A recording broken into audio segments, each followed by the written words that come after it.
नमस्कार, आदाब। मैं अनूप सोनी क्राइम पेट्रोल सतर्क के ब्लैक हेडलाइंस अध्याय के आज के एपिसोड में आप सबका स्वागत करता हूं।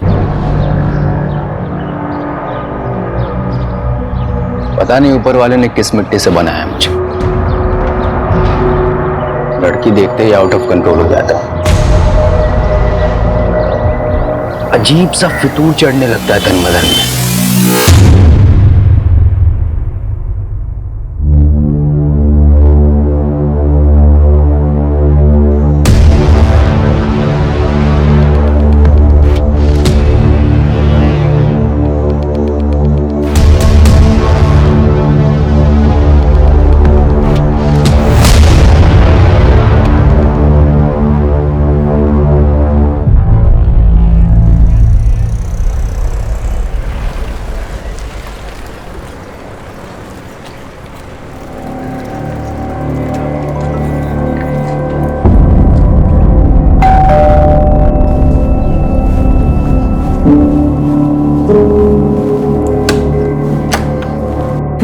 आ गई बेटा।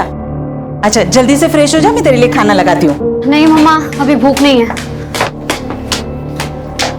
दीप्ति बेटा, क्या हुआ? बहुत परेशान दिख रही है। कुछ नहीं पापा, बस थोड़ा सा थक गई हूँ।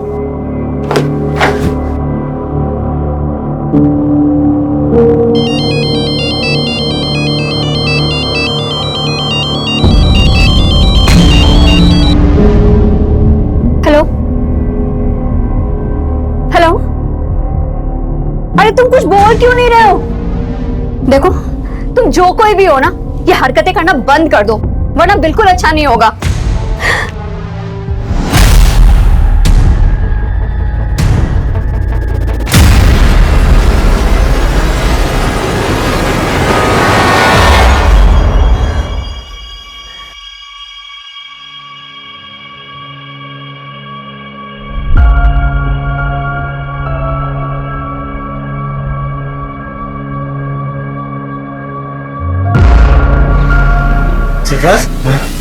यहाँ क्यों खड़े?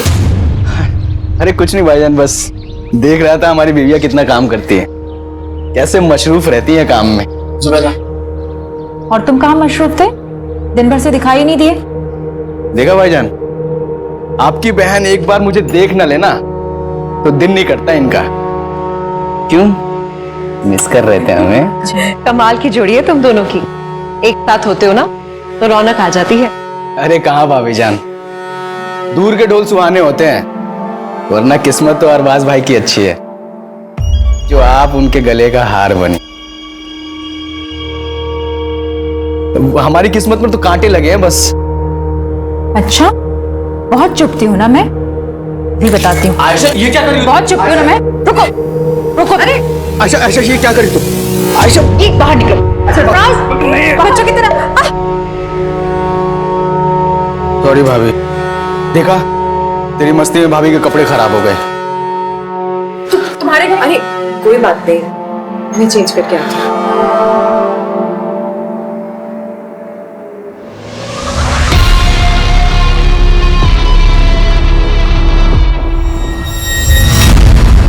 हाँ मम्मी, हाँ बस ऑफिस से निकल गई हूँ।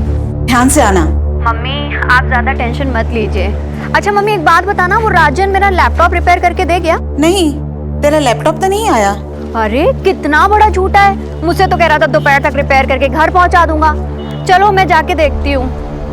भैया समता नगर। हाँ।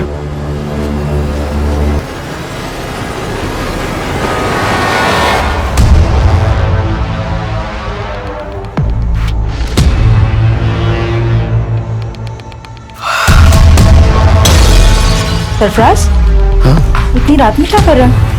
कुछ भी नहीं, नींद नहीं आ रही थी तो पुरानी यादें ताजा कर रहा था। पुरानी यादें लैपटॉप में? आयशा ये क्या कर रही हो तुम?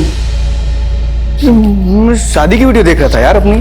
आज तो हमारी शादी की वीडियो देख रहे थे ना, मैं भी देखती हूँ। तुम बिल्कुल ही पीछे पड़ जाती हो। शादी का वीडियो देख रहे थे या किसी की सुहागरात?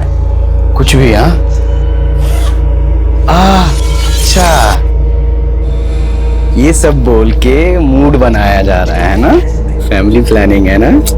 छोड़ो सरफराज, जब भी तुम्हारे पास आने की कोशिश करता हूँ तुम दूर कर देती हो मुझे। क्यों? मां नहीं बनना है या फिर बोर हो गई हो तुम मुझसे? तुम ना एकदम टू मच हो। चलो जल्दी से स्माइल दो। चलिए फिर।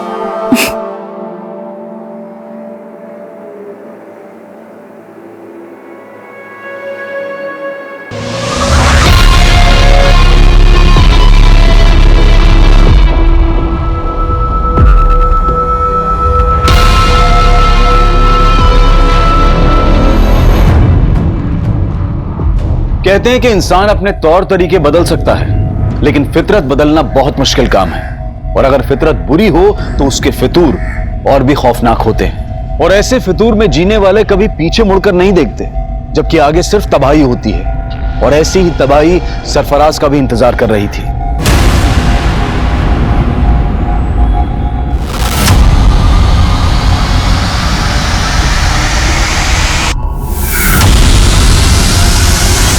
हत्या भले ही सरफराज की हुई थी, लेकिन वो फितूर नहीं मरा था जो इंसानी दिमाग से सोचने समझने की ताकत छीन लेता है। मरने वाला सरफराज भले ही बदनाम था, लेकिन मारने वाला एक अरसे तक गुमनाम था।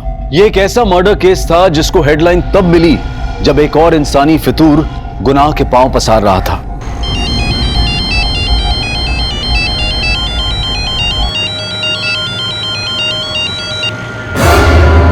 भैया जरा आराम से चलाइए आप।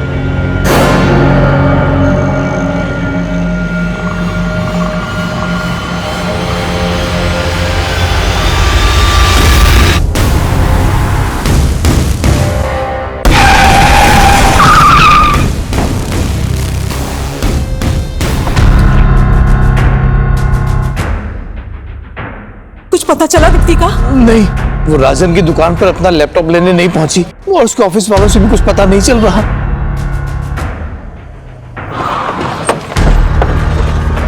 सर मैंने ही फोन किया था आपको। यहीं से अगवा करके ले गए सर। मैं उन्हें यहीं समता नगर लेकर जा रहा था, इतने में वहीं से 2 लड़के आए और उठा कर ले गए सर। उस गाड़ी का नंबर नोट किया जिसमें लड़की को लेके गए? नहीं सर, सब कुछ इतना जल्दी हो गया कुछ समझ में नहीं आया सर। लेकिन सर वैन ब्लू कलर की थी सर।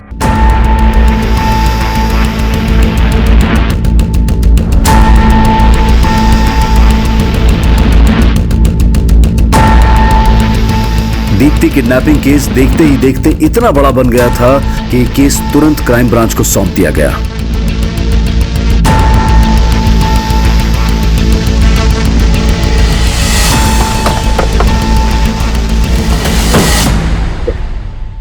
जैन सर। जैन, क्या अपडेट? सर बोरीवली कॉम्प्लेक्स से किडनैपिंग स्पॉट तक उस ऑटो का ट्रेल चेक किया। जहां जहां सीसीटीवी मिला वहां उस ऑटो के पीछे वैसे कोई ब्लू वैन नहीं दिखे सर। और जहां किडनैपिंग हुई थी वहां सीसीटीवी नहीं था, इसलिए वैन आगे किस डायरेक्शन में गई इसका ट्रेस भी नहीं मिला। किडनैपिंग हुए 16 घंटे हो गए, पता नहीं सब लड़की किस हाल में होगी। और तुम कह रहे हो कि कुछ भी ट्रेस नहीं हुआ है? वो वैन जरूर किडनैपिंग स्पॉट से जंगल की तरफ गई होगी, उस डायरेक्शन में चेक किया? जी हाँ सर, वहां पूरी रात पेट्रोलिंग हुई है और उस पैच में कहीं सीसीटीवी नहीं सर। और ज्यादातर स्ट्रीट लाइट्स खराब पड़े। मैं मानता हूं क्रिमिनल्स इन बातों का फायदा उठाते हैं, लेकिन हम ये एक्सक्यूज नहीं दे सकते। पता है ना मीडिया में कितना बवाल हो रहा है। सर जिस लड़की की किडनैपिंग हुई थी उसकी पहचान पता चल गई है। कल देर रात एक दीप्ति नाम की लड़की की मिसिंग कंप्लेंट फाइल हुई थी और ये दीप्ति उसी एरिया में रहती है जहां से किडनैपिंग हुई थी। सर मैंने ऑटो वाले को इस लड़की की फोटो दिखाई तो उसने कहा कि वही लड़की है जो उसके ऑटो से किडनैप हुई थी।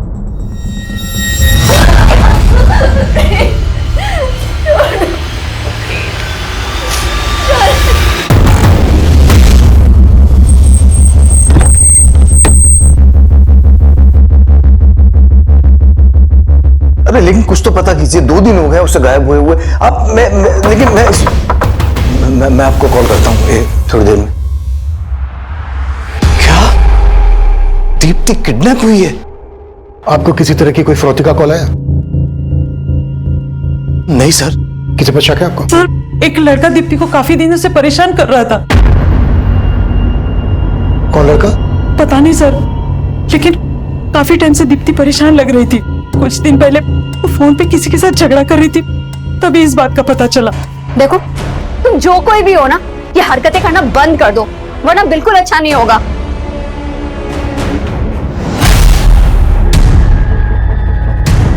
क्या बात है बेटा, किससे बात कर रही थी? मालूम नहीं मम्मा कौन है, आए दिन मुझे ब्लैंक कॉल करता रहता है और आजकल तो मेरा पीछा करना भी शुरू कर दिया है। और मामा आज तो उसने हद ही कर दी, मतलब इतना सब कुछ दीप्ति के साथ हो रहा था तो आप लोगों ने पुलिस कंप्लेन क्यों नहीं की?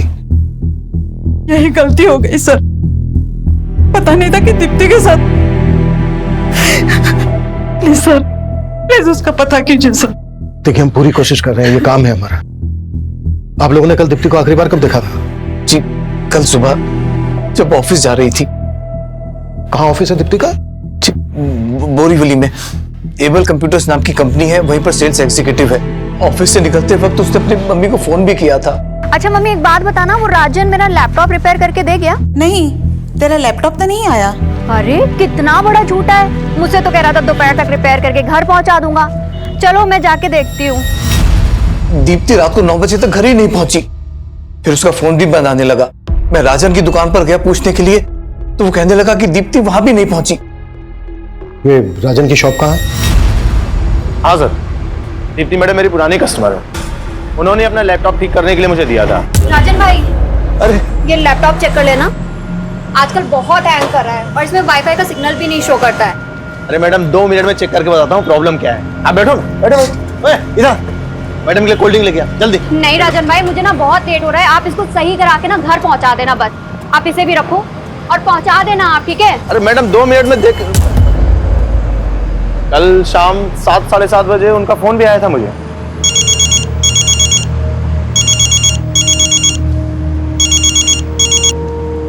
दीप्ति मैडम मैं आपको ही फोन करने वाला था। राजन भाई, लैपटॉप रिपेयर हुआ या नहीं हुआ? हाँ बिल्कुल रिपेयर हो गया है, लेकिन मैं पहुंचा नहीं पाया। आप दुकान पे आके ले जा सकती हैं? चलो ठीक है, फिर मैं ही आकर ले जाती हूँ। लेकिन फिर वो आई नहीं। रात में उनके पापा आए थे, दीप्ति को लेके काफी परेशान थे। दीप्ति की किडनैपिंग तो यहाँ पास में ही हुई थी, तुम्हें इस बारे में कुछ पता नहीं चला? नहीं सर, मुझे तो आज सुबह ही पता चला इस बारे में। दीप्ति ने इसको बताया था कि वो इसकी शॉप पर आ रही है और किडनैप हो गई। इसकी बैकग्राउंड चेक करो और पता करो कि इससे कनेक्टेड किसी आदमी के पास ब्लू कलर की वैन है क्या जिसमें दीप्ति किडनैप हुई।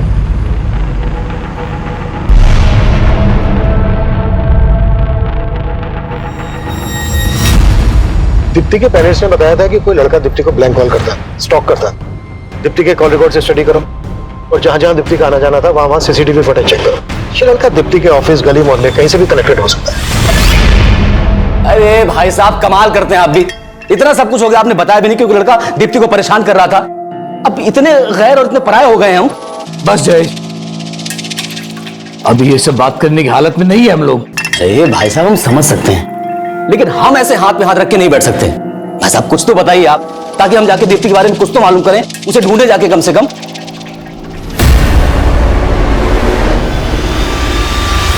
दीप्ति के किडनैपर्स तक पहुंचने के लिए दीप्ति के ऑफिस, घर, मोहल्ले हर जगह पूछताछ की जा रही थी, लेकिन दीप्ति को सही सलामत ढूंढने की पुलिस की कोशिश अब नाकाम हो गई थी।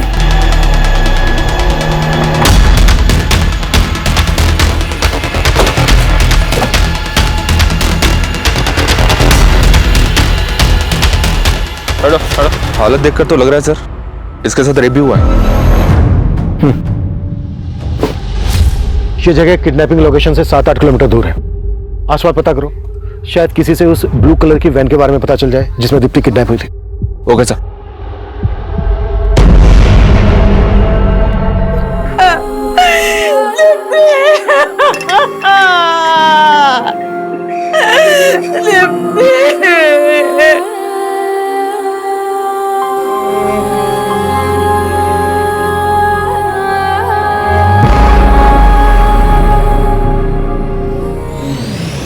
इस लड़के को जानते हैं आप लोग? नहीं सर, क्या इसी लड़के ने? संकेत नाम है इसका। इसका नंबर हमें दीप्ति के कॉल रिकॉर्ड्स में है।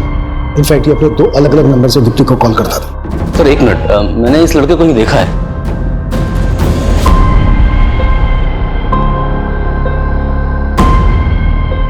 हाँ सर, इस लड़के को मैंने दीप्ति के साथ देखा था। दीप्ति बहुत गुस्से में लग रही थी। जब मैं वहां पहुंचा तो लड़का चला गया वहां से। दीप्ति क्या हुआ? निकलो यहाँ से तुम। कौन था ये? दीप्ति ने तो कुछ नहीं बताया। हो सकता है कि ये वही लड़का हो जो उसको स्टॉक कर रहा था। जब इस लड़के को दीप्ति के साथ देखा था आपने, कब की बात है? काफी समय पहले थे, कहाँ देखा था? दीप्ति के ऑफिस के बाद। सर मैंने कुछ नहीं किया दीप्ति के साथ, वो मेरी अच्छी दोस्त थी इसलिए फोन करता था उसको।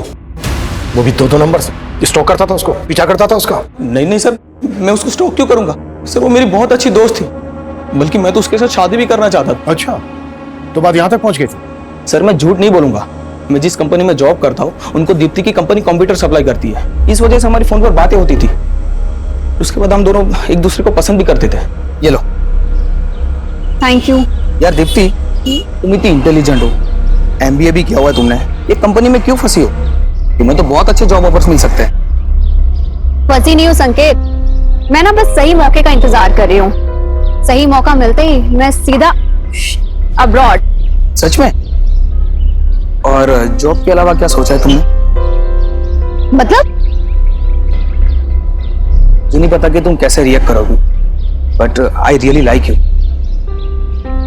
क्या तुम भी मुझसे?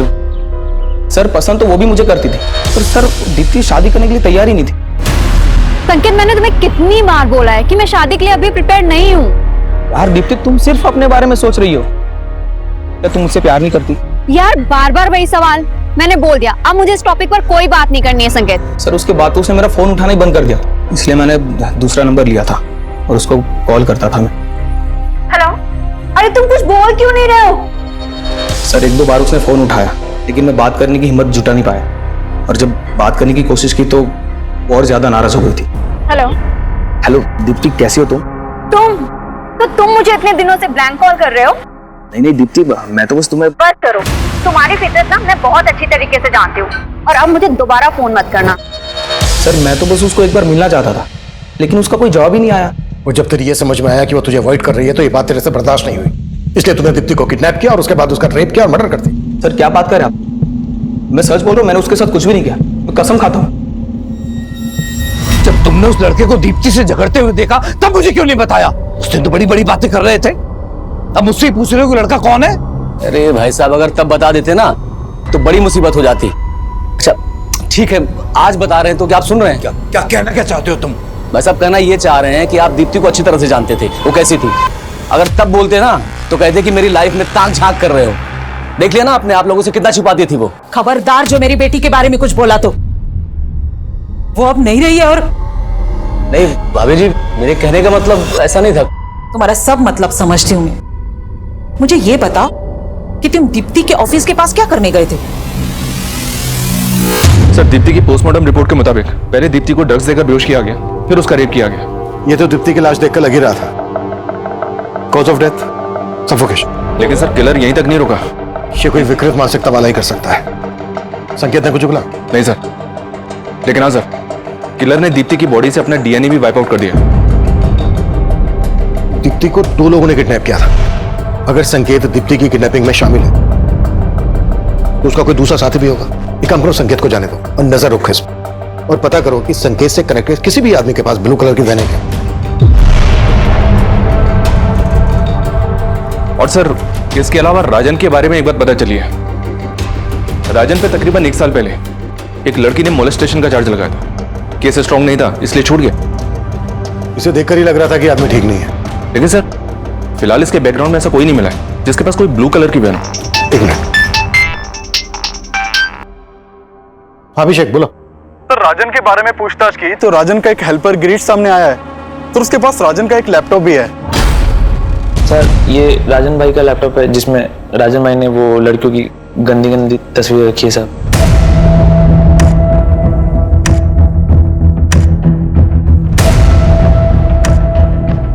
ये लैपटॉप तुम्हारे पास कैसे आया? साहब वो राजन भाई क्या, मैं बहुत सालों से काम करता था साहब, और पिछले 3-4 महीने की पगार वो मेरी लटका के रख रहे थे, और जब मांगने गया तो सब धक्का मार के बाहर निकाल दे रहे थे साहब। नहीं देता पगार, चल निकल यहाँ से, चल निकल। तो गुस्से में आके मैं लैपटॉप उठा के भाग गया साहब।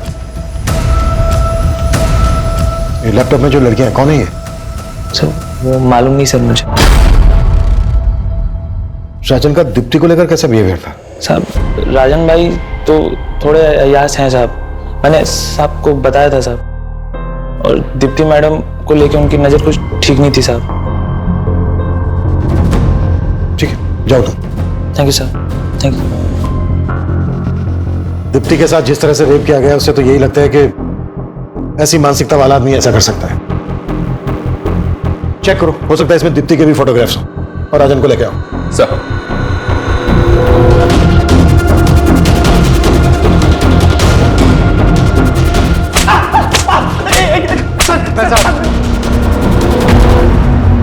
दीप्ति ने आखिरी कॉल तुझे किया था, और सीधे सीधे बोल, दीप्ति के रेप और मर्डर में तेरे साथ दूसरा कौन शामिल था?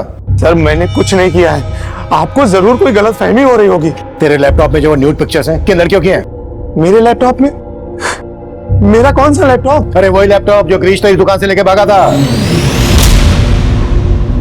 हाँ सर, गिरीश मेरी दुकान से लैपटॉप लेकर भागा था, लेकिन सर वो लैपटॉप मेरा नहीं है, वो तो एक लड़का मेरी दुकान पे मुझे बेच के गया था। अच्छा, तो कहानी सोच क्या है? सर मैं सच बोल रहा हूँ, एक दिन एक लड़का उस लैपटॉप को लेकर मेरी दुकान पे आया था और मुझे बेच के गया था।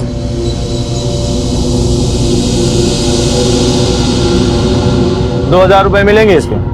ठीक है, दो जल्दी। सर वो लैपटॉप बेचना चाहता था, मैंने ₹2000 में खरीद लिया। मैंने सोचा था कि इसको ऊंचे दाम में बेच दूंगा, मुझे नहीं पता था कि उस लैपटॉप में वो सब फोटोज हैं। कौन था वो लड़का? मुझे नहीं पता सर, वो तो मैंने पहली बार अपनी दुकान पे देखा उस लड़के को। सर मैं एक इज्जतदार आदमी हूँ। ओ इज्जतदार आदमी, सब पता क्या है हमने तेरे बारे में? मोलेस्टेशन का चार्ज लगा था तुझ पर। वो तो झूठा आरोप है सर मेरे ऊपर, मैं सच बोल रहा हूँ। ऐसा नहीं उगलेगा ये। उगलवा इस। Stop sir sir sir sir sir एक मिनट सर।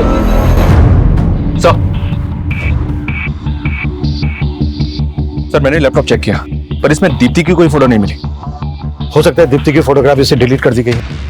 इसका डिलीटेड डेटा रिट्रीव करो। Okay sir. और एक बात सर, ये सारी फोटोज मॉफ्ड हैं। मॉफ्ड? जी सर। यानी न्यूड पिक्चर्स के ऊपर दूसरी लड़कियों के फेसेस लगाए गए। Right sir. और एक बात सर, मैं जब लैपटॉप चेक कर रहा था तो मुझे सरफराज नाम का एक फोल्डर मिला सर, जिसमें इस लड़के के कई फोटोज हैं। ये देखिए, लैपटॉप से ज्यादा कुछ तो पता नहीं चला सर, लेकिन जब मैंने लैपटॉप के सीरियल नंबर से इसके बायर का पता किया तो पता चला कि कुरला के रहने वाले सरफराज ने लैपटॉप खरीदा है सर। और ये देखिए सर, लैपटॉप पे भी एस लगा है। हो सकता है सर लैपटॉप खरीदने वाला सरफराज और फोल्डर के अंदर जिसके फोटो है वो सरफराज, ये दोनों एक ही हैं।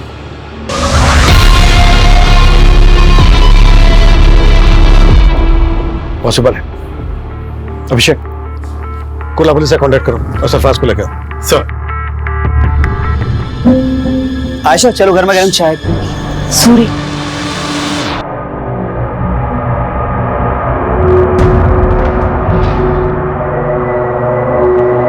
आयशा, मैं बहुत दिनों से तुमसे कुछ बात करना चाह रहा था। किस बारे में?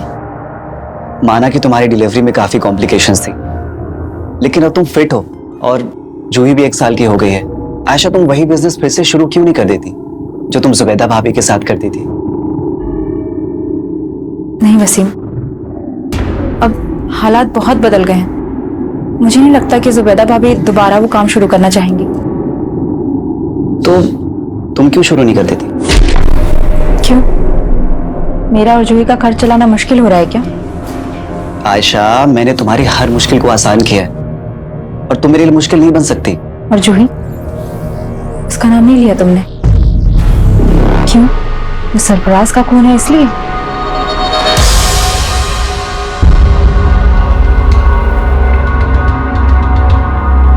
जिस लड़के ने तुझे लैपटॉप भेजा, ये वो? नहीं सर, ये वो नहीं है। स्केच बनवा सकता है उसका?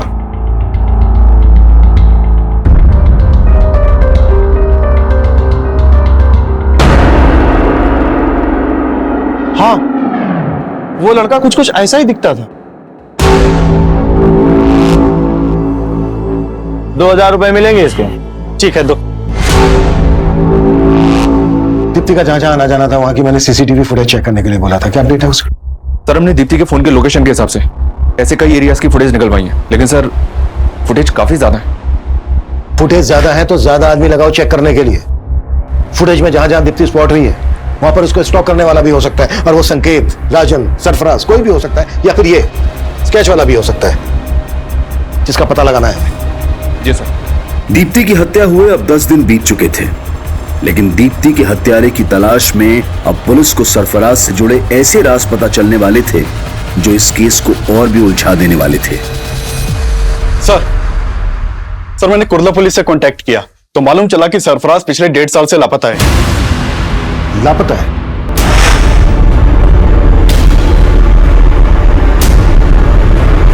जी सर 1.5 साल पहले सरफराज की मिसिंग कंप्लेंट उसकी बीवी ने दर्ज करवाई थी, लेकिन कुर्ला पुलिस सरफराज के बारे में कुछ पता नहीं लगा पाई और यह केस पिछले 1.5 साल से अनसॉल्व्ड है। 1.5 साल से? ऐसा क्या इस केस में कि पिछले 1.5 साल से सॉल्व नहीं हुआ? सर मैंने ये केस स्टडी किया, इस केस के ऊपर कुछ खास काम नहीं हुआ था।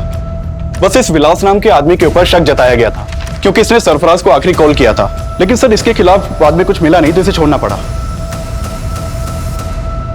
1.5 साल पहले सरफराज गायब होता है और 1.5 साल के बाद यह लड़का सरफराज का लैपटॉप राजन की दुकान पर भेजता है। दीप्ति राजन को लास्ट कॉल करती है और राजन की दुकान पर जा रही होती है। बीच रास्ते में ही दीप्ति का रेप और मर्डर केस सरफराज के केस से जरूर ताल्लुक रखता है। सरफराज और इस स्केच वाले लड़के के बारे में पता लगाने के लिए हमें विलास और सरफराज से ताल्लुक रखने वाले सभी लोगों से मिलना पड़ेगा।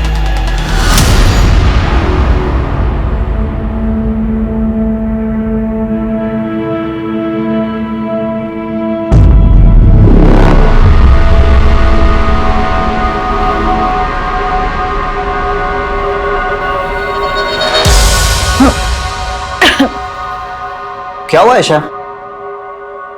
कुछ नहीं।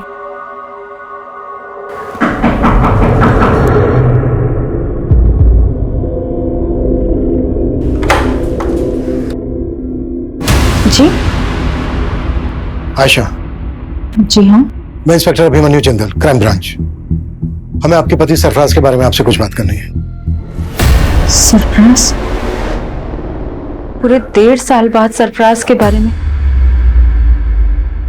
पूछिए, क्या पूछना है? हमें आपके पति सरफराज का लैपटॉप मिला है। सरफराज का लैपटॉप? कहाँ? और सरफराज? ढूंढ रहे हैं मुझे। दरअसल सरफराज का लैपटॉप दहीसर में दुकान पर बेचा गया और जिसने बेचा तो ये लड़का है। आप जानती हैं इसको? नहीं। सरफराज के लैपटॉप में हमें कुछ लड़कियों के फोटोग्राफ्स मिले हैं। उनके फेसेस कुछ न्यूड पिक्चर्स के साथ मॉर्फ किए गए। दहीसर के जिस एरिया में सरफराज का लैपटॉप बेचा गया, रिसेंटली उसी एरिया में दीप्ति नाम की लड़की का रेप और मर्डर किया गया। जानती हैं आप दीप्ति को? कभी आपने देखा था सरफराज के साथ इसे? जी नहीं, मैं इस लड़की को नहीं जानती, लेकिन मैं इतना जरूर जानती हूँ कि सरफराज के लैपटॉप में बहुत सारी लड़कियों के फोटोग्राफ्स थे, लेकिन मैंने कभी किसी लड़की के न्यूड फोटोग्राफ्स नहीं देखे।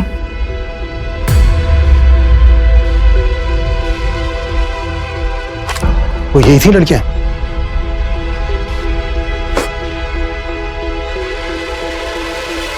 नहीं, मैं इनमें से किसी को नहीं जानती, लेकिन हाँ, सरफराज से जरूर जानना चाहती थी कि ये लड़कियां कौन थी। कौन है ये लड़कियां? और इनके फोटोग्राफ्स तुम्हारे लैपटॉप में क्या कर रहे हैं सरफराज? अच्छा, इसीलिए तुम उस दिन अपना लैपटॉप मुझे नहीं दे रहे थे, है ना? चुप क्यों हो? बोलो सरफराज। मेरा पास्ट, तुमसे शादी करने से पहले ये सारी लड़कियां मेरी लाइफ में आई थी एक एक करके। मैं सबसे प्यार करता था। फिर मुझसे शादी क्यों की? क्योंकि मैं इन सबके प्यार में नाकाम हो चुका था। मैं नहीं चाहता कि हमारा रिश्ता नाकाम हो। इतना सब जानते हुए भी मैंने सरफराज को माफ कर दी, लेकिन वो भरोसे के लायक ही नहीं था।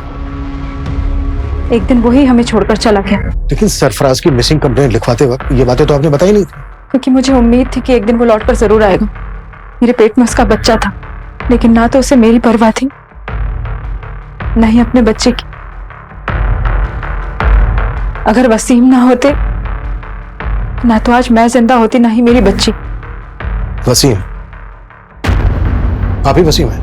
जी सर, मैं वसीम, सरफराज का दोस्त। और अब हम पति पत्नी। हाँ सर, आज से 1.5 साल पहले से मैं सरफराज के कांटेक्ट में था सर। वो एक ब्रोकर था और मुझे एक प्लॉट की तलाश थी सर, और इसलिए मैं उससे मिला था। और ये बात सर मैंने कुर्ला पुलिस को भी बताई थी। लेकिन 1.5 साल बाद अब हमें पता चला है कि इस आदमी ने सरफराज का लैपटॉप दहीसर में बेचा था। क्या उस दौरान कभी इस आदमी को सरफराज के साथ देखा था? नहीं सर, मुझे ध्यान में नहीं है। शायद कभी देखा होगा सरफराज के साथ में। इसका नाम सरफराज है। ये 1.5 साल से लापता है। क्या इसको जानते हैं आप लोग? कभी दीप्ति के साथ देखा इसको?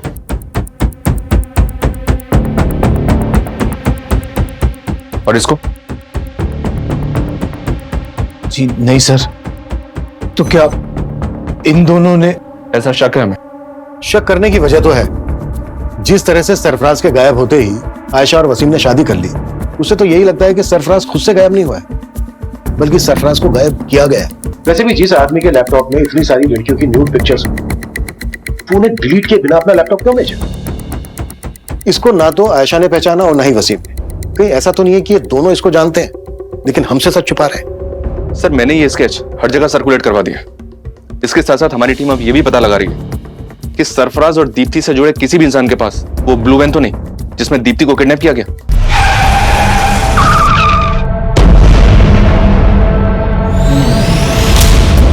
सरफराज के लैपटॉप में जितनी भी लड़कियों के फोटोग्राफ्स हैं, हमें उन सबकी पहचान पता करनी होगी। आशा का कहना है कि इन सभी लड़कियों के साथ सरफराज का अफेयर था। अगर ये सच है तो पॉसिबल है दीप्ति भी सरफराज का पास्ट। लैपटॉप का डिलीटेड डेटा रिट्रीव हुआ? फिलहाल तो नहीं सर, जल्दी हो जाएगा।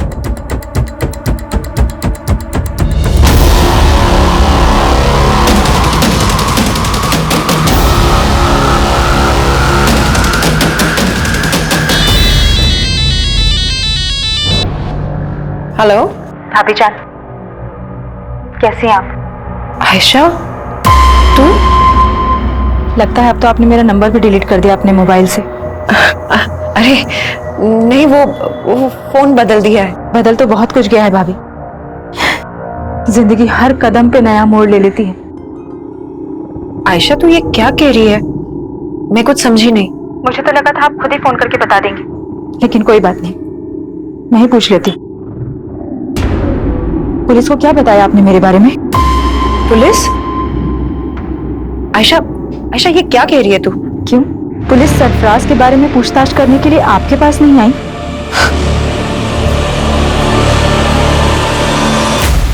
सर, हमने दीप्ति के ऑफिस के बाहर की पिछले 2 महीने की कई सीसीटीवी फुटेज चेक की। उनमें से कई फुटेज में दीप्ति संकेत के साथ दिखाई दे रही है, लेकिन सर फुटेज में संकेत दीप्ति को स्टॉक करता हुआ नहीं दिखाई दे रहा। लेकिन दीप्ति को लगता था कि कोई लड़का उसको स्टॉक करता था, पीछा करता था उसका। बाकी की फुटेज भी चेक करो। जी सर। और एक बात है सर, दीप्ति की हत्या से 2 दिन पहले उसका चाचा उसके ऑफिस के बाहर देखा गया था। मैंने और चेक किया तो पता चला कि दीप्ति का चाचा अक्सर दीप्ति के ऑफिस वाले एरिया में जाया करता था। इसके खिलाफ मिला कुछ? अनमेरिड, जॉबलेस, फ्रस्ट्रेटेड आदमी है सर। शराब की भी लत है। कुछ साल पहले तक दीप्ति के पेरेंट्स के साथ ही रहता था।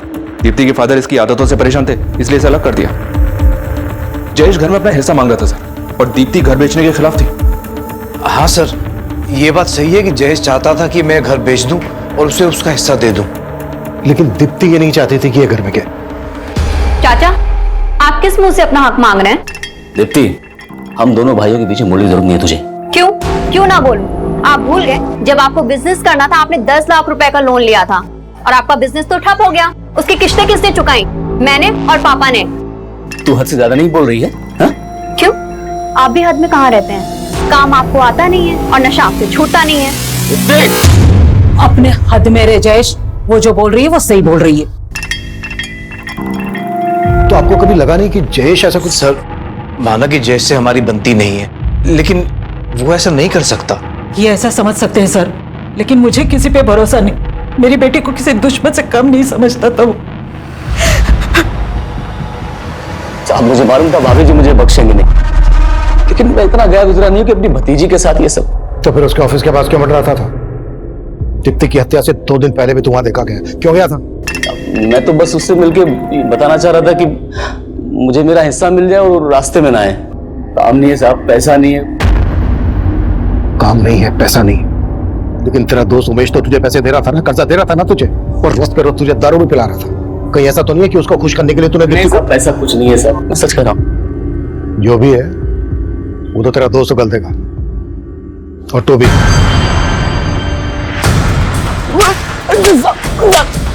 मैंने कुछ नहीं किया साहब। सर, इस लैपटॉप का डिलीटेड डाटा रिट्रीव कर लिया गया है। सर, इसमें दीप्ति के फोटोज नहीं मिले। ये देखिए, एक दूसरी लड़की के न्यूड फोटोज मिले। मतलब इस लड़की के फोटोग्राफ्स मॉर्फ नहीं किए गए? नहीं सर, ये फोटोज मॉर्फ नहीं किए गए, बल्कि ओरिजिनली ऐसे ही खींचे गए हैं।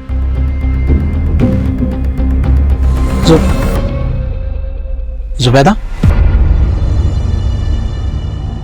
क्या सोच रही? आपने हमेशा अपनी बहन के बारे में सोचा, कभी उसकी जिंदगी दागदार नहीं होने दी, लेकिन मुझ पर लगा ये दाग मुझे हमेशा परेशान करता रहेगा।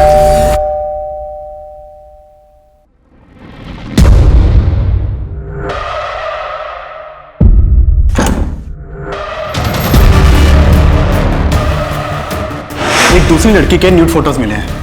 मतलब इस लड़की के फोटोग्राफ्स मॉर्फ नहीं किए गए? आप कुछ बोल क्यों नहीं रही हैं? सरफराज के लैपटॉप में आपके ये फोटो होने की कोई तो वजह होगी। वजह थी, सरफराज अय्याज था, गलती हमारी भी थी। मैंने बिना जाने बिना परखे अपनी बहन की शादी उसके साथ करवा दी और उसके बाद उसको पड़ोस में ही घर दिलवा दिया। फिर वो मेरी बीवी पे ताक झांक करने लगा।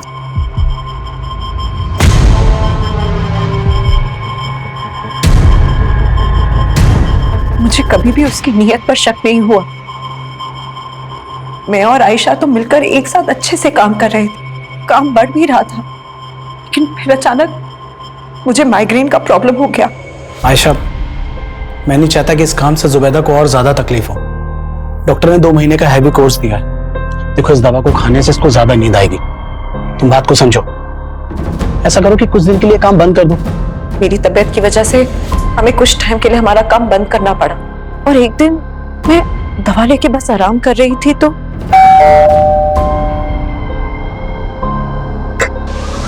भाई, क्या हुआ? आपकी तबीयत ठीक नहीं है? मैं वो थोड़ा सर बहुत चकरा रहा था। अरबाज भाई कहाँ हैं? अगर आपकी तबीयत इतनी खराब थी तो मुझे बताना चाहिए था। मैं दवा के नशे में थी और फिर अचानक न जाने कैसे मेरी आंख लग गई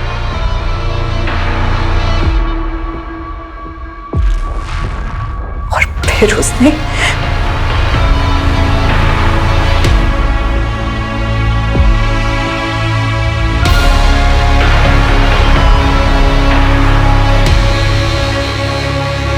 तब मुझे कुछ नहीं पता चला, लेकिन जब आंख खुली तो फिर अरबाज घर वापस आए तो मैंने उन्हें सब कुछ बता दी। मैं तो उसी वक्त पुलिस के पास जाना चाहती थी, लेकिन इन्होंने मना कर दिया। उसके बाद हम यहाँ मेरे मायके चले आए, लेकिन सरफराज ने उसके बाद मुझे ब्लैकमेल करना शुरू कर दिया। सरफराज, तुम ये सही नहीं कर रहे हो। मैं आयशा को सब कुछ बता दूंगी। तो बता दो, डरता नहीं हूं मैं। सरफराज, सरफराज, क्यों तू मेरी बहन और मेरी बीवी की जिंदगी बर्बाद कर रहा है? ठीक है, आप जैसा बोल रहे हो मैं वैसा ही करूंगा।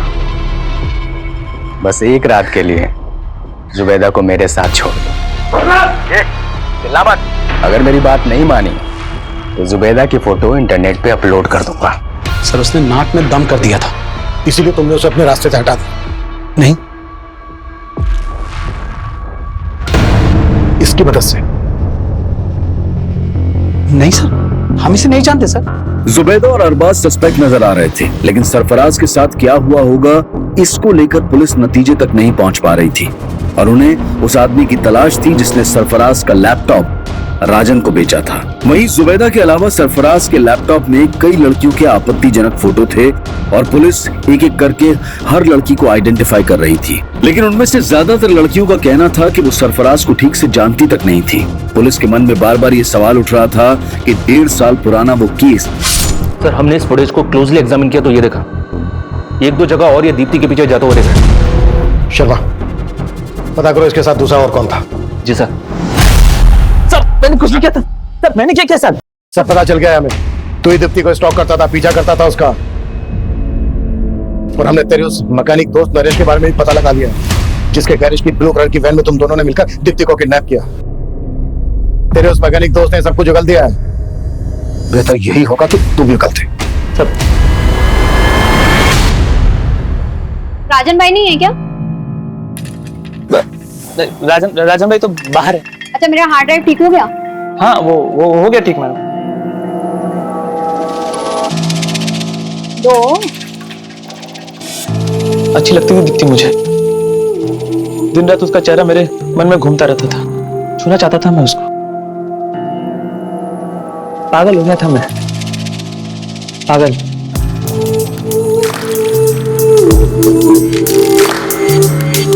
प्यार करता था मैं उससे। अगर मैं उसको ये बात बोलता तो कभी नहीं मानती। मेरे को मालूम था उस दिन वो राजन भाई की दुकान पे आने वाली। आप दुकान पे आके ले जा सकती हैं? अपने दोस्त का प्लान बना के उठा लिया उसको।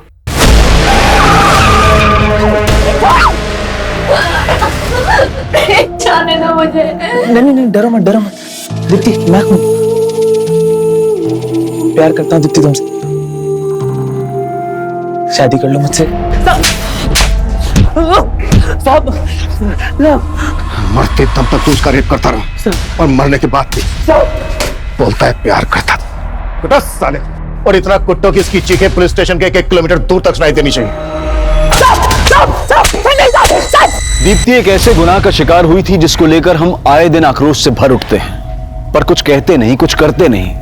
और आज ये बेबसी हम सब महसूस कर रहे हैं, लेकिन इसकी कोई रोकथाम नजर नहीं आ रही। दीप्ति रेप और मर्डर केस पुलिस सॉल्व कर चुकी थी, लेकिन सरफराज मर्डर केस अब भी बिना नतीजे के था।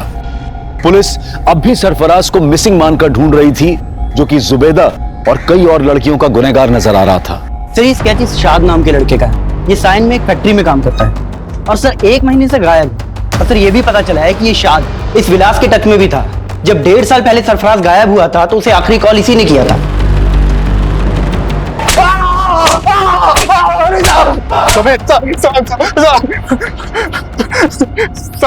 साथ मेरा दोस्त था साहब, और वो लैपटॉप मेरे स्टोर रूम में रखा हुआ था साहब। बिना पूछे मुझसे उठा के ले गया और उसे भेज दिया साहब। तो शाद इस वक्त कहाँ है? आपने उसका स्केच दिखाया था ना, मैं डर गया था साहब, मैंने उसे गांव भेज दिया। तो तूने और शाद ने मिलकर सरफराज को गायब किया था? नहीं साहब, शाद ने कुछ नहीं किया साहब। तो फिर कौन मिला हुआ था तेरे साथ? कहाँ है सरफराज? क्या किया उसके साथ?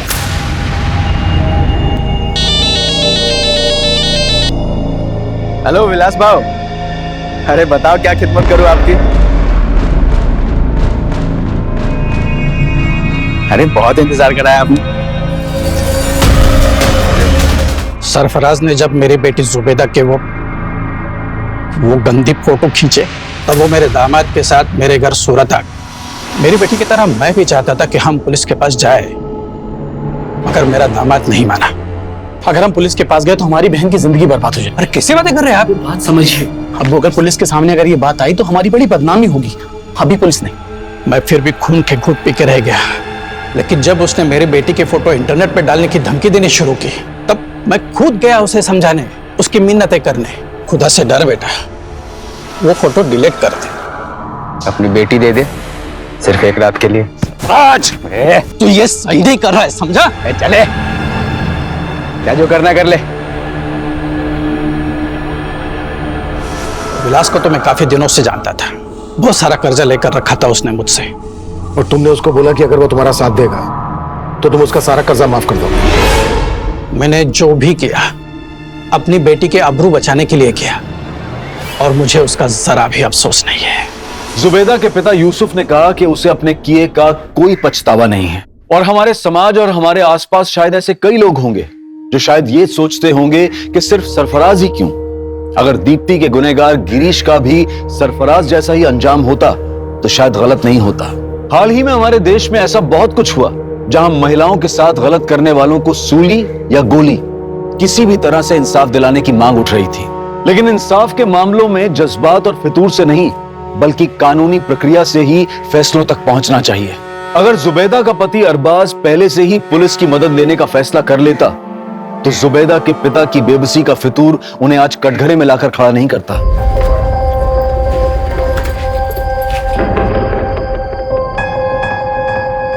कामिनी, तू आज यहीं रुक जाना, वैसे भी कितनी रात हो गई है। कल हम साथ में चलेंगे ड्यूटी पे। तुझे तो पता है अरब घर पर वेट कर रहा होगा मेरा, उसको मेरे बिना नींद कहाँ आती है। चल अपना ध्यान रखना। चल बाय बाय।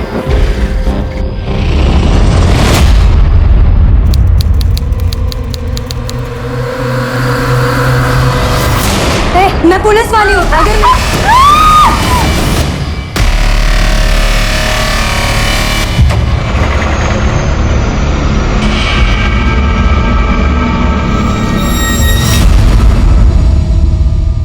नमस्कार, आदाब। मैं अनूप सोनी क्राइम पेट्रोल सतर्क के ब्लैक हेडलाइंस अध्याय के आज के एपिसोड में आप सबका स्वागत करता हूं। अपराधियों में पुलिस का डर ही अपराध पर नियंत्रण की पहली सीढ़ी है। बड़े से बड़ा अपराधी भी पुलिस से टक्कर लेने से डरता है, लेकिन ये जो हमने अभी देखा, शायद इससे डरावना और कुछ नहीं हो सकता। कौन थे ये लोग जिनमें पुलिस का बिल्कुल भी खौफ नहीं था?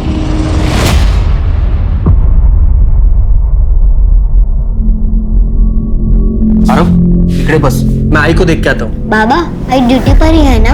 अब पता नहीं बेटा, मैं पूछ के आता हूँ। ओ काले, जरा भागा मुलगड़े। अरे सर प्रमोद, तेरी तो नाइट ड्यूटी है, सुबह क्यों आ गया? साहब मैं ड्यूटी के लिए नहीं आया, मैं कामिनी को देखने के लिए आया हूँ। वो रात को इलेक्शन ड्यूटी के लिए गई थी, लेकिन अब तक घर लौटी नहीं है। अब तक नहीं है? रेखा में सर, कल जो इलेक्शन ड्यूटी पे टीम गई थी वो वापस आ गई? सर एक मिनट चेक करता हूँ। सर हमारे पुलिस स्टेशन से 5 लोगों की ड्यूटी लगी थी, उनमें से आज 3 लोगों की नाइट ड्यूटी है और 2 की डे की। सर उनमें से चेतना सिरके ने रिपोर्ट की है, मगर कामिनी सकपड़ ने अभी तक रिपोर्ट नहीं की। सर रिपोर्ट तो तब करेगी जब वापस आएगी, वो वापस आई नहीं। ये चेतना कहाँ है? सर हम सभी इलेक्शन ड्यूटी के बाद वापस आ गए थे और तीनों कांस्टेबल बस से निकल गए थे और मैं और कामिनी उसकी स्कूटी से आ गए थे। उसने मुझे मेरे घर के पास ड्रॉप किया और वो निकल गई। तो जब कामिनी ने तुम्हें ड्रॉप किया तो कोई बात हुई थी? उसने कुछ बताया था कि वो कहाँ जा रही है? हाँ सर। अरब घर पर वेट कर रहा होगा मेरा, उसको मेरे बिना नींद कहाँ आती? चल अपना ध्यान रखना। चल बाय बाय। पर साहब कामिनी तो घर आई ही नहीं। तुमने उसको फोन किया? साहब किया था फोन, लेकिन उसने उठाया ही नहीं। मैके गई होगी, वहां फोन करके देखो। नहीं साहब, उसका मायका दूसरे गांव में, यहाँ से बहुत दूर। अपने घर पे आने के बजाय वो वहाँ क्यों जाएगी ना? लेकिन फिर भी मैंने उसके माँ बाप को फोन किया था, वो वहां पर भी नहीं है। गायकवाड़ एक काम करो, कामिनी ने चेतना को जहां ड्रॉप किया वहां से लेकर कामिनी के घर तक के रास्ते पे सर्च करो, पता करो किसी ने उसे देखा क्या। यूं अचानक इस तरह खुलेआम एक लेडी कांस्टेबल का गायब हो जाना एक गंभीर विषय था। कामिनी कहां थी, उसके साथ क्या हुआ था, इस बात की किसी को कोई जानकारी नहीं थी। क्या ये एक रैंडम क्राइम था या ये एक साजिश थी या फिर कोई दुश्मनी? साहब गाड़ी रोको, गाड़ी रोको, गाड़ी रोको। क्या हुआ? साहब वो कामिनी की स्कूटर पार्क है। ये कामिनी की है? हाँ साहब, ये कामिनी की स्कूटर है। इसकी डुप्लीकेट चाबी है तुम्हारे पास? डुप्लीकेट चाबी? क्या घरच्या चाव्यांबरोबर असते? बघतो। हाँ है साहेब। स्कूटर खराब हो गई, इसीलिए कामिनी ने इसे यहाँ छोड़ दिया। लेकिन फिर वो कहाँ गई? एक काम करो, अंदर पता करो किसी ने कुछ देखा है क्या? हाँ सर।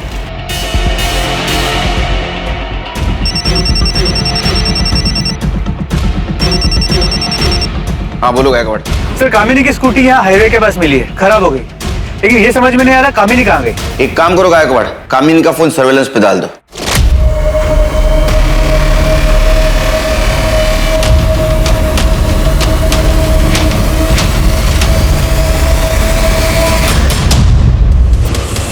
सर इससे कुछ बोला ही नहीं, आके सीधा मारना शुरू कर दिया। सर इतनी बुरी तरीके से बाल खींचकर मारा है इसने। सर ऐसे कोई टीचर को मारता है क्या? ये टीचर नहीं, जल्लाद है जल्लाद। इतने छोटे बच्चे को कोई बुरी तरह से मारता है क्या? आपको विश्वास नहीं है ना? ये देखिए देखिए मेरे बेटे। सर मुझे इस औरत के खिलाफ कंप्लेंट लिखवानी है। अरे तू क्या मेरी कंप्लेंट लिखवाएगी? मैं इसकी कंप्लेंट पहले लिखवाऊंगी सर, क्योंकि इसने मेरे बच्चे को पहले मारा है, फिर मैंने इसे मारा है। नहीं साहब, हमें कोई कंप्लेंट नहीं लिखवानी। अरे ऐसे कैसे हम कंप्लेंट नहीं लिखवाएंगे? जया तुम शांत हो जाओ, शांत हो जाओ तुम। देखो ये हमारे बच्चे की गुरु है और गुरु का दर्जा भगवान के समान होता है। इन्होंने अगर प्रीतम को मारा भी है तो जरूर उसके भले के लिए मारा होगा। मैडम मैं आप लोगों से अपनी बीवी की तरफ से हाथ जोड़ के माफी मांगता हूँ। आज के बाद दोबारा ऐसा कभी नहीं होगा। चलो चलो जया, आ जाओ। प्रीतम आ जाओ। चल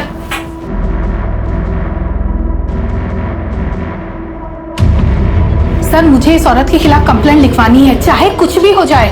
सोच लो, बच्चे को मारना ज्यादा बड़ा जुर्म है। ऐसा ना हो कि ये कंप्लेंट तुम पे उल्टे पड़ जाए। दोबारा ऐसे मत करना। अरे ठीक है, बिस्किट खा। बाबा आई कहाँ है? अब तक आई क्यों नहीं? आ जाएगी बेटा, तू बिस्किट तो खा ले। नहीं बाबा, जब तक आई नहीं आएगी तब तक मैं नहीं खाऊंगा और आई के हाथ से ही खाऊंगा।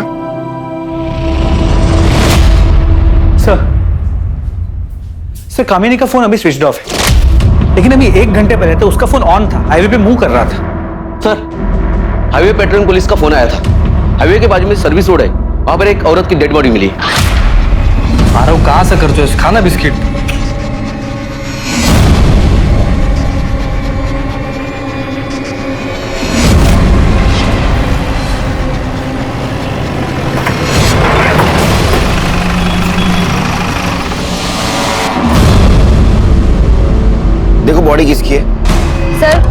बॉडी कामिनी की नहीं है। बड़े अच्छी तरह से चेक करो, देखो कुछ मिलता है क्या। देखो गायकवाड़, किसी धारदार चीज से गला काटा गया है और बॉडी पे चोट के निशान भी है सर। सर लगता है इसका बलात्कार हुआ है। कुछ आइडेंटिटी प्रूफ मिला? कुछ भी नहीं। बॉडी को कैसे पहचानेंगे? पोस्टमार्टम के लिए भेज दो गाड़ी। यस सर ये देखिए, टायर के मार्क्स है किसी बड़ी गाड़ी के। रिका में सर फॉरेंसिक टीम को बोला और ये टायर का इंप्रेशन लेने को बोलो। चेतना, यस सर। बॉडी का फोटो सर्कुलेट कर दो आसपास के पुलिस स्टेशन में। Yes sir. पता करो इसकी मिसिंग कंप्लेंट। ठीक है? Okay sir. मुझे लगता है ये लड़की हाईवे पे अकेली थी और उसके अकेलेपन का किसी ने फायदा उठाया।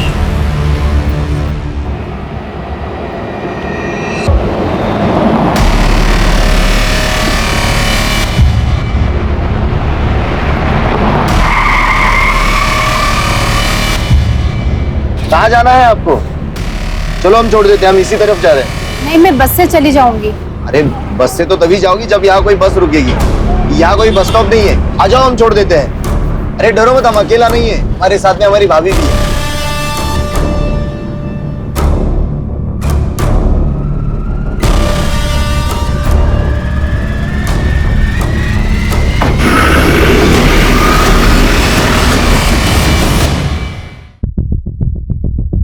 आ रहा हो बेटा, चलो हम घर चलते हैं। बाबा आई कहाँ है? यहाँ नहीं है तो कहाँ है आई? बेटा आई ड्यूटी पे गई है, जैसे ही ड्यूटी खत्म हो जाएगी वो घर पे आ जाएगी। चलो हम घर चलते हैं। सर ये तो गायकवाड़, जब तक कामिनी का पता नहीं चलता तब तक प्रमोद को नाइट ड्यूटी से हटाओ और डे ड्यूटी दे दो। और हाँ, कामिनी ने चेतना को जहाँ ड्रॉप किया वहां से उसका फोन स्विच ऑफ होने तक का रूट चेक किया? सर उस पूरे एरिया को चेक किया, कुछ नहीं मिला। पर सर हाईवे के उस रूट पे, उस पूरे रोड पर कहीं भी कोई सीसीटीवी कैमरा भी नहीं है जिससे कोई क्लू मिल सके। सर कल हमें हाईवे के पास जिस औरत की डेड बॉडी मिली थी उसकी पोस्टमार्टम रिपोर्ट, मौत का वक्त दोपहर 3 से 5 के बीच का है और शेविंग ब्लेड से गला काट के उसे मारा गया। सर मारने से पहले उसके साथ रेप किया गया था और उसे बुरी तरह पीटा गया था। उसकी बॉडी पे चोट के निशान है और उसका जबड़ा भी टूटा हुआ है। बॉडी में से सीमेंट सैंपल भी मिला है। गायकवाड़, जिन पुलिस स्टेशन में हम लोगों ने इसकी फोटोग्राफ भेजी थी वहां से कोई फीडबैक आया? नहीं सर। मतलब ये औरत किसी दूसरे शहर की या दूसरी स्टेट की हो सकती है। लेकिन सर सोचने वाली बात है कि एक औरत हाईवे पे अकेले क्या कर रही हो और कोई उसे क्यों इतने बेरहमी से मारेगा। एक सेकंड। हेलो, कहां पर?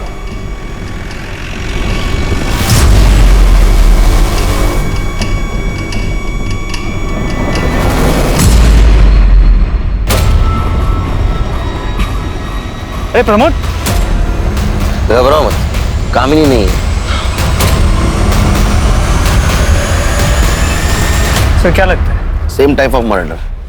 बॉडी को साड़ी से ढका गया है, बॉडी नेकेड है, बदन पे चोट के निशान है। मर्डर और बलात्कार का मामला है। जरा उठो। धारदार रेजर ब्लेड से गला काटा गया है और आइडेंटिटी प्रूफ कुछ भी नहीं, ना पर्स ना मोबाइल, कुछ भी नहीं। तो इधर ये देखो, डबल टायर के निशान। हाँ सर, टायर के निशान तो वैसे ही। मतलब ये दोनों मर्डर किसी ट्रक या टेम्पो ड्राइवर ने किए। 2 अनजान औरतों की लाश पुलिस को मिल चुकी थी। शरीर पर कोई कपड़ा नहीं, दोनों के साथ बलात्कार फिर मर्डर, और वो भी एक ही तरीके से। दोनों क्राइम सीन्स पर अगर कातिल का कोई सुराग था तो वो था टायर का वो निशान जिसे पुलिस ने अपनी इन्वेस्टिगेशन का पहला सिरा बनाया। लेकिन कामिनी का अब तक कुछ पता नहीं चला था।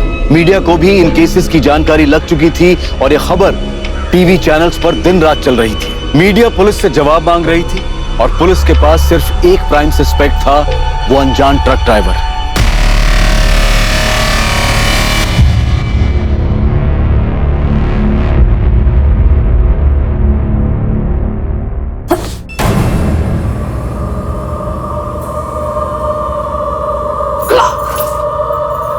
ट्रक ड्राइवर ने जबरदस्ती की थी मेरे साथ। झूठ बोल रही है? माल काम हो करो तो रखते आज मत रोक, आज मैं तुझे छोड़ूंगा नहीं। भाग किधर है? रोक रोक, अरे छोड़ो मुझे, इज्जत मिट्टी में मिला के रखती।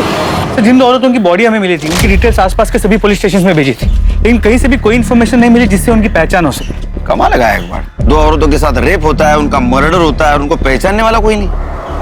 अरे कोई तो होगा उनको पहचानने वाला। पर हाँ सर, जिन मेन पॉइंट्स पे हमने नाकाबंदी की थी वहां पर भी कोई सस्पिशियस ट्रक या टेम्पो नहीं मिला है। कांस्टेबल कामिनी का क्या हुआ? तो तलाश जारी है, लेकिन अब तक उसका कुछ पता नहीं चल पाया। ये प्रमोद और कामिनी का घरेलू मामला रहेगा। झगड़ा अनबन ऐसा कुछ हुआ होगा उनमें।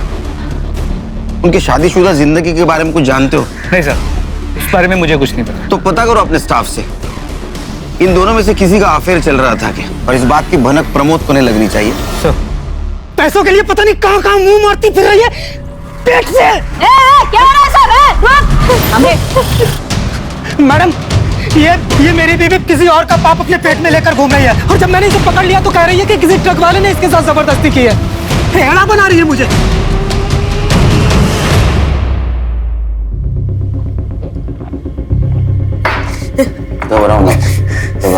बताओ क्या हुआ था तुम्हारे साथ? कब हुआ था? मैं 3 महीने पहले रोड पे बस का इंतजार कर रही थी।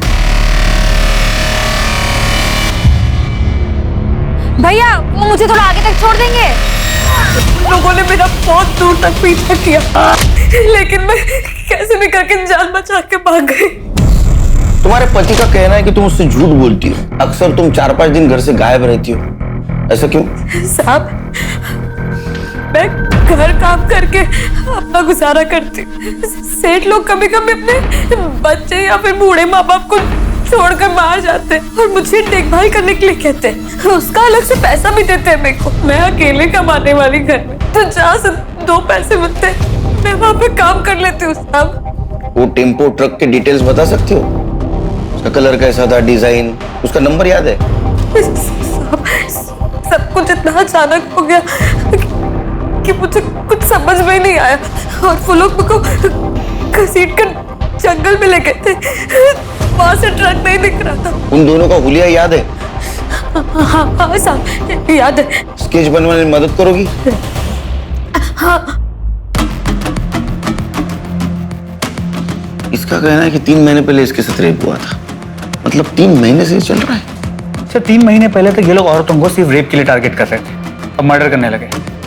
शायद इन्हें ये गलत फहमी हो गई है कि ये लोग कभी पकड़े नहीं जाएंगे। वो इसलिए कि उनके खिलाफ अभी तक कोई कंप्लेंट लिखवाने नहीं आया। सर, अक्सर बलात्कार की शिकार औरतें घर वालों के प्रेशर और सोसाइटी में बदनामी के डर से चुप रह जाती है, लेकिन अब ये लोग मर्डर्स करने लगे, बॉडीज मिलने लगी और ये मामला सामने आ गया। बैकवर्ड कोई भी हो, बचना नहीं चाहिए। जैसे केस कंप्लीट हो जाए, सारे पुलिस स्टेशन, आरटीओ ऑफिस और टोलने का भी सर्कुलेट कर दो। सर, अच्छा, ये प्रमोद और कामिनी के मैरिज लाइफ के बारे में कुछ पता चला? सर, अंदर बात करें।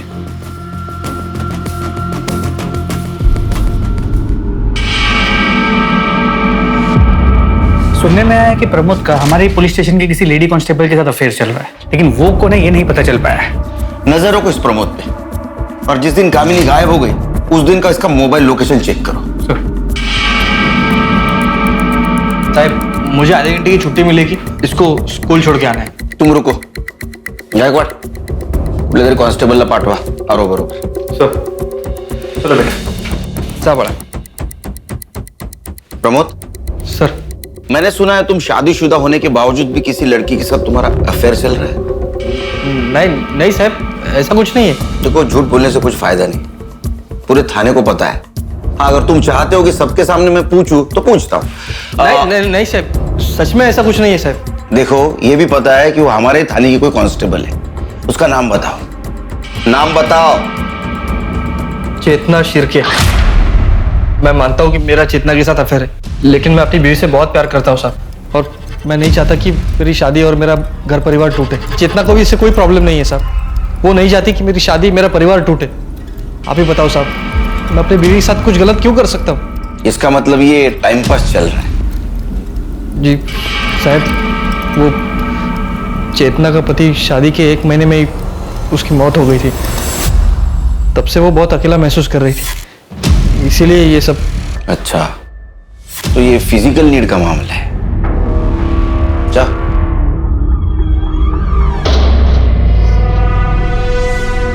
सर, क्या आपको शक है कि चेतना और प्रमोद ने मिलकर कामिनी के साथ कुछ किया हो सकता है।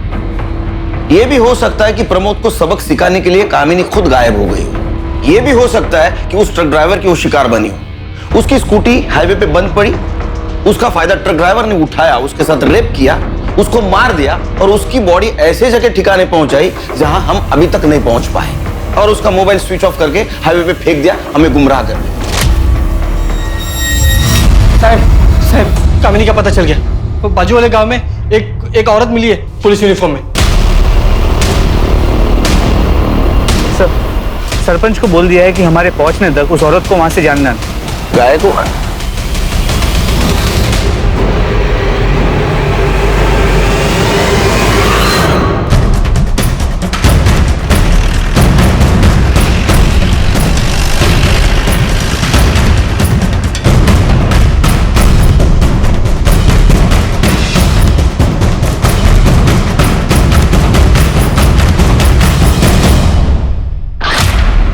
ये नेम प्लेट भी उसी की। ये कपड़े कहाँ से मिले तुमको? कहाँ से मिले कपड़े? एक मिनट प्रमोद, एक मिनट। ये यूनिफॉर्म किसने दिया तुमको? ये देखो, इसको देखा है तुमने? इसके कपड़े ये, इसको कहीं देखा क्या? इससे लिए तुमने कपड़े? सर यहाँ वर्दी पे खून लगा है। चेतना, चेतना। ये सर। हाँ ध्यान है। इनको दूसरे कपड़ों का इंतजाम करो और ये कपड़े फॉरेंसिक के लिए भेज दो। Yes sir. चलिए। चल आओ। हाँ दूसरे कपड़े मिलेंगे आपको। कुछ समझ में नहीं आ रहा कहाँ गई कामिनी।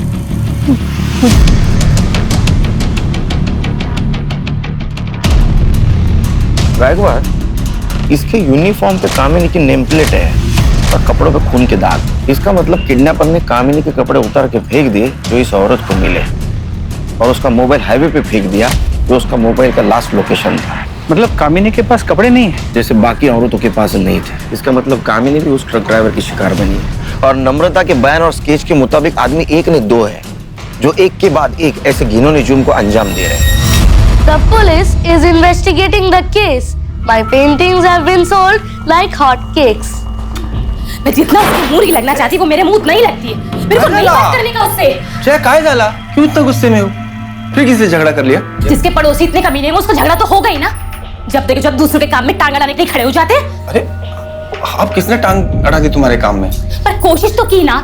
अब बारिश में छत ना टपके इस करके मैंने प्लास्टिक डलवाने को 4 लोगों को बुलाया। वो अपना काम कर रहे थे कि बाजू वाली आ गई बोलने को, बड़ा आवाज आ रहा है, बड़ा आवाज आ रहा है। अरे काम होगा तो आवाज तो आएगा ना। मैं कितनी बार तुम्हें समझाया, ऐसे रोज रोज पड़ोसी से लड़ना अच्छी बात नहीं है। इससे पहले कोई तुमको जूता मारे खुद उसके मुंह पे जूता मारने का। अरे नहीं, प्रीतम बैठा है, उसके सामने सब बातें करना अच्छी बात नहीं है। राम राम शंभू।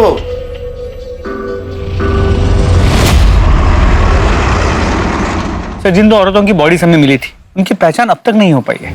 मुझे लगता है गायकवाड़, ये जो 2 बॉडी हमें मिली या तो प्रोस्टिट्यूट होगी या भिखारी होगी, इसलिए उनकी जान पहचान वाला अभी तक कोई नहीं आया। देखो, पहली बॉडी हमें मिली हाईवे के राइट साइड के सर्विस रोड पे और दूसरी बॉडी मिली लेफ्ट साइड। मतलब पहले मर्डर के वक्त ट्रक मुंबई से नासिक जा रहा था थाने होकर, और दूसरे मर्डर के वक्त ट्रक या टेम्पो नासिक से मुंबई जा रहा था थाने होकर। सर, हमने उस रोड के सभी टोल नाके के सीसीटीवी फुटेजेस को भी चेक किया, लेकिन सर उन टोल नाकों से रोज सैकड़ों ट्रक्स और टेम्पोस निकलते हैं। उनमें से उस एक ट्रक को हम कैसे ढूंढे? पोस्टमार्टम के हिसाब से पहले इन दोनों औरतों पर रेप किया गया, बाद में रेजर ब्लेड से इनका गला काट कर इनको मारा गया। सिर्फ इनमें से बची तीसरी नम्रता नाम की औरत, और मुझे इसमें गड़बड़ लग रही है। एक काम करते, इस नम्रता को क्राइम स्पॉट पे लेके जाते। तो तुम यहाँ बस का इंतजार कर रही थी? हाँ साहब। लेकिन यहाँ तो कोई बस स्टॉप है नहीं। बस वाले को हाथ दिखाओ ना तो वो बस रोक देता है। तो तुमने टेम्पो का हाथ दिखाया? हाँ साहब, वो बहुत देर तक ना कोई बस नहीं आई, तो मैंने सोचा कि टेम्पो वाले को आगे तक छोड़ने के लिए बोल दूं। फिर क्या हुआ? फिर साहब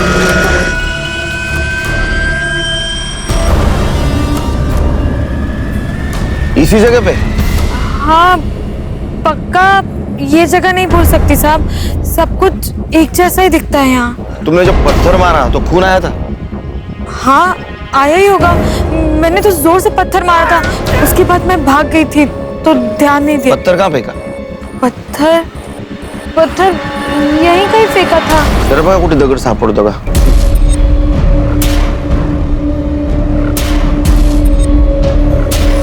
लेकिन सर ये तो श्योर ही नहीं कि ये वो जगह है भी या नहीं। चेतना, इसे घर ले जाओ। Yes sir. जाइए आप। गायकवाड़ या नम्रता हमसे कुछ छुपा रही है। उसका कहना है कि 2 आदमी थे, लेकिन पोस्टमार्टम के हिसाब से दोनों औरतों की बॉडी के ऊपर सिर्फ एक ही आदमी के स्पर्म मिले हैं। सर फिर ये हो सकता है कि दोनों में से सिर्फ एक रेप करता हो, दूसरा सिर्फ देखता हो। इसका मतलब नम्रता पे रेप करने वाला कोई और कल्प्रिट था, और ये मर्डर और रेप केस ये अलग है, क्योंकि नम्रता पे जो रेप हुआ वो 3 महीने पहले हुआ। इसका मतलब गायकवाड़ ये दोनों केसेस अलग अलग है। जो भी है, ये चारों केसेस शहर के 20-30 किलोमीटर के दायरे में ही हुई है। हमें आखिरी बॉडी जो मिली आने वाली सर्विस रोड पे मिली। इसका मतलब ये ट्रक या टेम्पो मुंबई में ही होगा। हो सकता है अगले कुछ दिनों में वो किसी औरत को शिकार बनाने की कोशिश करे। हमें रोड पे नजर रखनी होगी, क्योंकि अगर ये 20-30 किलोमीटर के दायरे में औरतों को शिकार बना रहा है तो जरूर जाते वक्त क्राइम करेगा।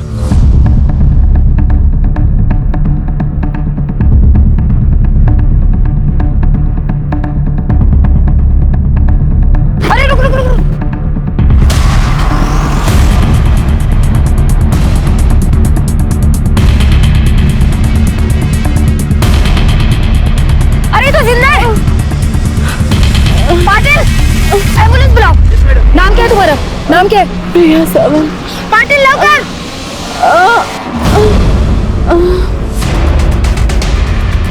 गायकवाड़, ये टेम्पो का नंबर आरटीओ में भेज दो। इसके मालिक की डिटेल्स निकालो। वो औरत कैसे है? डॉक्टर ने क्या बोला? सर वो बेहोश है और डॉक्टर ने कहा है कि सर उसका रेप हुआ है और उसे बुरी तरीके से पीटा भी गया है सर। तुम डॉक्टर के कांटेक्ट में रहना। लड़की को होश आते ही उसका बयान लेना होगा। Okay sir. सर ये केस बिल्कुल नम्रता की केस जैसे, रेप हुआ है लेकिन मर्डर नहीं। हो सकता है। एक सेकंड। हेलो, कहाँ पर? ठीक है सर, पास के गांव के जंगल में एक औरत की सड़ी हुई लाश मिली है। हमारे कांस्टेबल्स वहां पे पहुंच गए। उन्होंने बताया कि लाश करीब 6 से 8 दिन पुरानी है। कामिनी को गायब हुए भी 7 दिन हुए सर।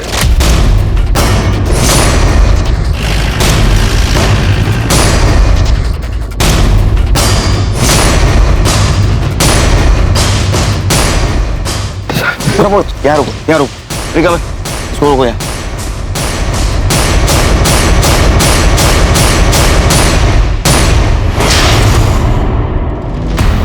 सर इसे भी पिछले दोनों विक्टिम्स की तरह ही मारा गया है। बॉडी को देख के तो लगता है कामिनी है, लेकिन कंफर्म करना होगा।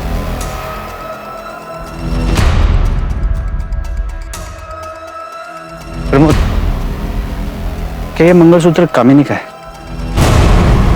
कामिनी, कामिनी, कामिनी।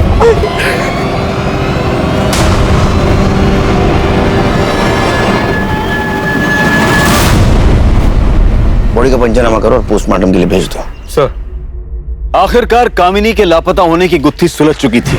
पुलिस को उसकी लाश मिली थी और उसके साथ भी वही हुआ था जो बाकी की 2 औरतों के साथ हुआ था। पहले दुष्कर्म किया गया और फिर गला काटकर हत्या। कामिनी का मामला पहले 2 मामलों से अलग लग रहा था, पर फिर नम्रता और प्रिया की कहानी का सच क्या था? ऐसे वहशी दरिंदों ने उन दोनों को जिंदा क्यों छोड़ दिया था? क्या उनके साथ भी उन्हीं अपराधियों ने दुष्कर्म किया था जिन्होंने कामिनी और बाकी 2 के साथ जुर्म को अंजाम दिया था, या फिर ये किसी और गिरोह का काम था? इस सवाल के जवाब के लिए पुलिस प्रिया के होश में आने का इंतजार कर रही थी, क्योंकि सच वही बता सकती थी। बाबा, आई किधर है? आपने आई को ढूंढ लिया? तेरी आई को भगवान ने अपने पास बुला लिया बेटा, अपने पास बुला लिया।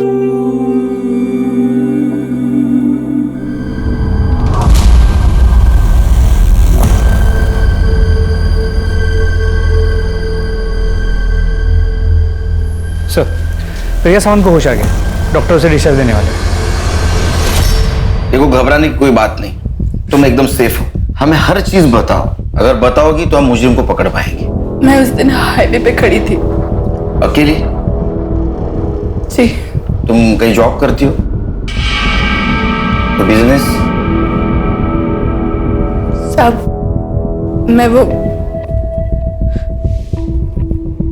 मैं धंधा करती है। मेरी 2 साल की बच्ची है। मेरे को कोई जॉब नहीं मिल रहा था, तो मेरे को ये काम करना पड़ा। तो तुम कस्टमर के लिए वहां हाईवे पर खड़ी थी? नहीं, मैं उधर गाड़ी से लिफ्ट लेने के लिए खड़ी थी। कस्टमर में मार्केट में ढूंढती है, मेरे को वो टेम्पो वाला सामने से आते हुए देखा तो मैं लिफ्ट के लिए हाथ दिखाई उसको। भैया मेरे को आगे वाले मार्केट तक छोड़ दोगे?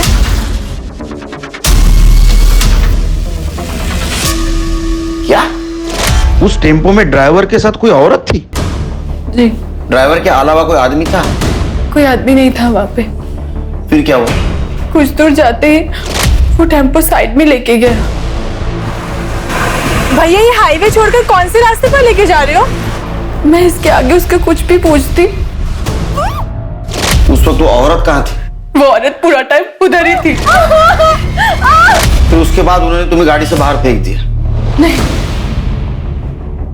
वो औरत मेरे को मारने के लिए प्लेट मेरे पास लेके आई। साहब मेरे को जाने दो, मेरी छोटी बच्ची है, मैं उसको बाजू वाले के पास छोड़ के आई है। पता नहीं उसने ठीक से कुछ खाया पिया होगा कि नहीं। ये इनसे कंप्लेंट ले होंगे, उनको जाने दो।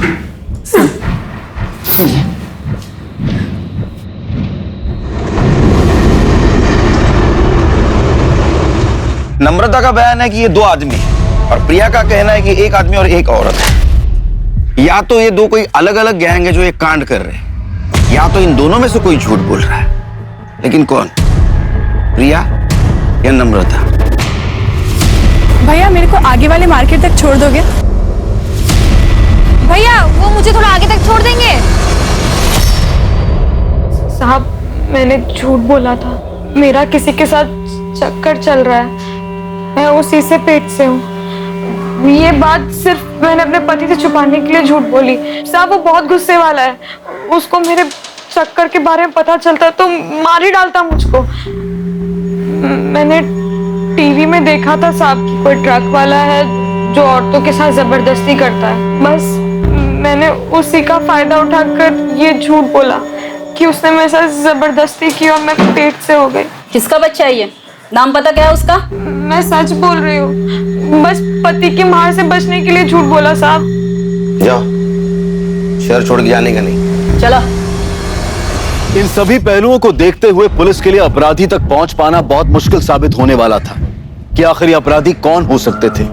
क्यों एक आदमी औरतों के साथ बलात्कार कर रहा था और उसकी साथी औरत औरतों का कत्ल कर रही थी? इन सभी सवालों और इन सभी उलझनों के बीच पुलिस को एक ऐसी जानकारी मिली जिसने इस केस को एक नई दिशा दे दी। सर, केतन ने हाईवे पे जिस टेम्पो का फोटो लिया था उसके ओनर का पता चल गया। कौन है वो?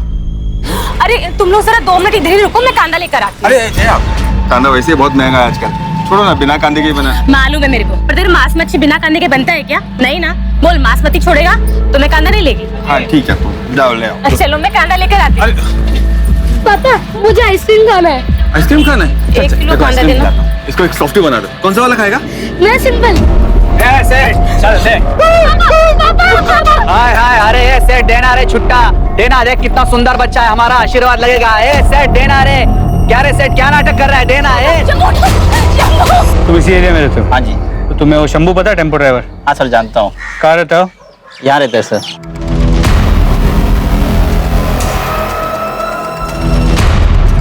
यही शंभू है? हाँ जी यही शंभू। 1 मिनट सुनो, ये ट्रक किसका है? मेरा है साहब। अरे अरे सर, अभी 1 मिनट पहले ही बेहोश था, अभी होश में आया है। क्यों मारे हो साहब इसे आप? अभी तो सिर्फ मारा है, हम इसे रेप और मर्डर के केस में जेल ले जा रहे हैं। रेप और मर्डर? क्या बात कर रहे हो साहब? ये आदमी एक चींटी नहीं मार सकता। ये रेप और मर्डर क्या करेगा? जरूर आपको कोई गलतफहमी हुई है साहब, हम शरीफ लोग हैं, हमने कुछ नहीं किया साहब। 1 मिनट, आप वही औरत है ना जिसने स्कूल में टीचर को मारा था? हाँ साहब मैं वही हूँ, लेकिन वो बात अलग थी। गाड़ी में डालो इसे। अरे लेकिन साहब वो शरीफ आदमी है साहब, छोड़ दो उसे। शंभू, शंभू। सर ये शंभू है, वो टेम्पो इसी का है। क्या हुआ साहब?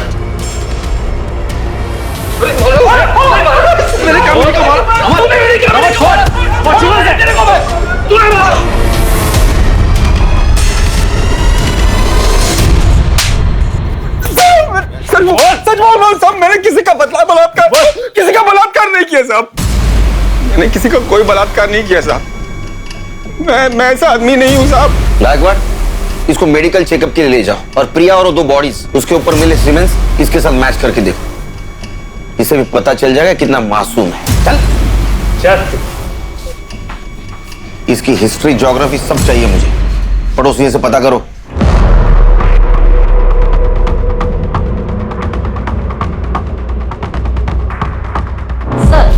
पड़ोसियों के हिसाब से शंभू बहुत ही शरीफ और सीधा साधा आदमी है। वो बस्ती के सभी औरतों को बहन मानता है। अरे नाटक करता होगा अपने एरिया में शरीफ बनने का। जब टेम्पो लेके ट्रिप पे घूमता है तो औरतों के साथ रेप करता है। हो सकता है सर, लेकिन सभी पड़ोसियों ने शंभू के पत्नी के लड़ाकू और झगड़ालू नेचर के बारे में बताया है। उनके हिसाब से शंभू नहीं मगर वो जरूर मर्डर कर सकती है। सर ऐसा हो सकता है। स्कूल में भी जया ने टीचर की हालत खराब कर दी, पर वैसे भी शंभू हमारा कल्प्रिट नहीं हो सकता, क्योंकि प्रिलिमिनरी रिपोर्ट के मुताबिक उसका सीमेन रेपिस्ट के सीमेन से मैच नहीं करता। इस शंभू की डिटेल रिपोर्ट कब आएगी? सर कल तक आ जाएगी। उसको इंट्रोगेशन रूम में बुला। सर क्या ये वही आदमी है? नहीं। इस वक्त तेरा टेम्पो कहाँ है? साहब वो तो आज सुबह एक दूसरा ड्राइवर लेके गया। दूसरा ड्राइवर मतलब? मेरे पास जब बुकिंग नहीं होती साहब तो मैं अपना टेम्पो भाड़े पे दे देता हूँ साहब, ताकि 4 पैसे आ जाए। ऐसे कितने ड्राइवर को देते हैं तू टेम्पो? 5-6 है साहब। अभी किसके पास? अभी तो वो विलास गौरव के पास है साहब। विलास गौरव के साथ साथ तू जितने भी ड्राइवर को देता है ना तेरा टेम्पो, सबके नंबर चाहिए मेरे को।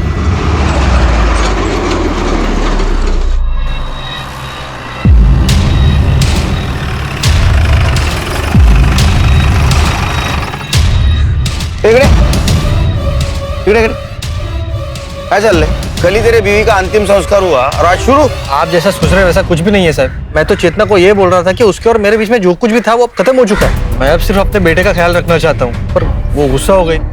उसे लगा कि मैं उससे नाराज हूँ, उसे पीछे छुड़ाना चाहता हूँ। ठीक है, घर जाओ और बेटे पे ध्यान दो। सर शंभू ने जिन ड्राइवर्स के नाम बताए थे उन्हें और उनके क्लीनर्स को कल रात को उठा लिया था। मेडिकल हुआ उनका? नहीं सर, लेकिन किसी का भी सीमेन मैच नहीं हुआ। और वो शंभू का ड्राइवर विलास गुरव, उसका हुआ मेडिकल? नहीं सर, उसने बताया कि वो कर्नाटका का बॉर्डर क्रॉस कर चुका है, माल डिलीवर करने से पहले वापस नहीं आ सकता। गायकवाड़ एक काम करो, कर्नाटका हाईवे पुलिस को टेम्पो के डिटेल्स भेजो और उनको बोलो जैसे ये टेम्पो दिखता है उसको सीज करो।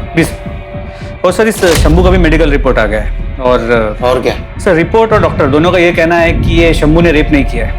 वो रेप तो क्या, उसने आज तक किसी के साथ फिजिकल रिलेशन तक नहीं बनाया, वर्जिन है। क्या? अरे ऐसे कैसे हो सकता है? वो शादीशुदा है, उसको एक बेटा है। और इस बेटे का राज उसकी बीवी जया ही हमें बता सकती है। शंभू मेरे बेटे का सगा बाप नहीं है साहब, वो सौतेला है। जब मेरा बेटा प्रीतम 1 साल का था तो उसके बाप की मौत हो गई थी। शंभू अनाथ था, मेरे पति के परिवार के साथ ही रहता था। मेरे पति की मौत के बाद सभी लोग मेरे पे बहुत गंदी नजर रखते थे साहब। इस करके बचने के लिए शंभू ने मेरे से शादी की। शादी के 8 साल हो गए हैं साहब, और उस आदमी ने कभी मेरे को हाथ नहीं लगाया। वो आदमी बहुत अच्छा है साहब। तुम? इतना मारा तेरे को इन लोगों ने, देखना इन लोगों का कभी भला नहीं होगा। तुम शांत हो जाओ जया, शांत हो जाओ। भाई साहब ने मुझे छोड़ दिया जया। छोड़ना पड़ा गायकवाड़, क्योंकि हमारे पास कोई सबूत नहीं है कि शंभू ने उसके टेम्पो से प्रिया को हाईवे पे फेंका। गायकवाड़ कुछ तो मिस कर रहे हैं हम लोग, इसलिए अभी तक हमें क्लू नहीं मिला। सर जया ने बताया कि 8 साल की शादी में शंभू ने उसे कभी हाथ तक नहीं लगाया। शंभू का जो भी इशू है, जया एक नॉर्मल जिंदगी जी रही है, जवान है, उसकी अपनी जरूरतें होंगी और इन जरूरतों को पूरा करने के लिए हो सकता है उसका किसी के साथ कोई अफेयर। पर सर उसका इस केस से क्या लेना देना? गायकवाड़ हर टेम्पो पे क्लीनर होते हैं, ये शंभू का क्लीनर कौन है देखो।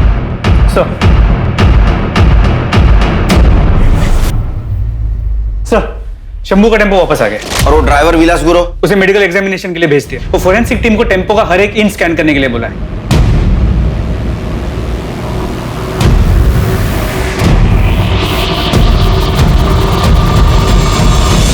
फोरेंसिक टीम के मुताबिक इस टेम्पो के टायर का पैटर्न हमें क्राइम सीन्स पे जो टायर के मार्क्स मिले थे उससे मैच करता है।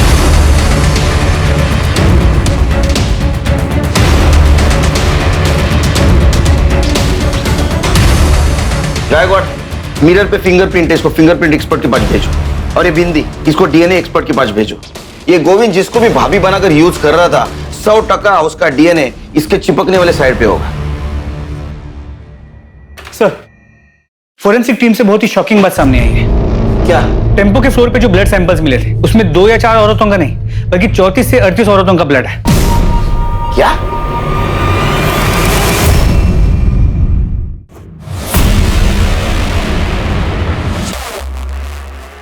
अरे गोविंद, ये बैग लेके कहाँ जा रहे हैं? कहीं नहीं साहब। तो फिर हमारे साथ चल। सब क्या हुआ साहब? मैंने बैग वाट, क्या यही था वो आदमी? भैया मेरे को आगे वाले मार्केट तक छोड़ दोगे? हाँ, यही था वो शैतान। अरे हिम्मत कैसी? हिम्मत कैसी? इनको लेके जाओ, लेके जाओ इनको। चलो। साहब झूठ बोल रही है वो। तो झूठ बोल रही है, हाँ? और ये मेडिकल रिपोर्ट, ये भी झूठ बोल रहा है। इससे साबित होता है कि उन औरतों का रेप तूने किया था। विक्टिम से मिले सीमेंट से तुम्हारा डीएनए मैच हो चुका है। अब एक बात बता, वो औरत कौन थी जो तुम्हें रेप और मर्डर करते देखती थी? साहब मैंने रेप किया साहब, पर मर्डर वर्डर मैंने नहीं किया। तो मर्डर क्या उस औरत ने किया? हाँ। कौन थी औरत? कौन थी औरत? बैकवर्ड। अरे साहब, नाम क्या है? बोल, बता नाम क्या है? देख, तूने बताया नहीं ना, फिर भी हम पता कर लेंगे। नहीं बताएगा? बैकवर्ड, इसका खाना पीना सब बंद।